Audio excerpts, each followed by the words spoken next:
हा कोमल बोल ना. अरे थोडं अर्जंट होतं, मोतीबागला ये ना. काय झालं एवढं अर्जंट? अरे आहे, तू ये तर. बरं ठीक आहे आलोच. हे चला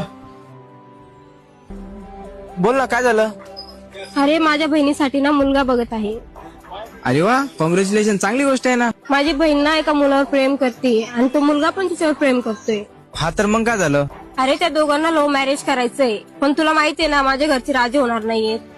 अरे हा यार, बस एवढंच ना. पुणे आळंदीला आहे ना लव्ह सक्सेस पॉइंट आहे. तिथे काय प्रॉब्लेम नाही होणार ना? बिलकुल नाही. तिथं एका तासात लग्न लावून देतात. प्लस मध्ये तुमचं कोर्ट सर्टिफिकेट येतं. अजून पोलिसांचं संरक्षण सुद्धा तुम्हाला मिळतं. कोणी तुम्हाला तकलीफ देऊ शकत नाही तिथं लग्न केल्यानंतर. आणि अशा खूप काही गोष्टी त्यांच्याकडून ते प्रोव्हाइड करतात. तसं मुलीचं आणि मुलाचं वय किती आहे? मुलीचं वय 20 आहे आणि मुलाचं 23 आहे. अरे वा, मग काही टेन्शन नका घेऊ. सगळं प्रोव्हाइड ते करून देतात. फक्त आपल्याला इथून डॉक्युमेंट न्यायचंय. मुलीचं डॉक्युमेंट, मुलाचं डॉक्युमेंट पाहिजे आणि फक्त 3-4 मित्र. बाकी काहीच टेन्शन नाही, पूर्ण ते बघून घेतात. अरे वा, मग हे तर खूप चांगलं आहे. मग त्यांचं लग्न आपण उद्याच करून टाकू. खूप आहे. Love लाईफचं tension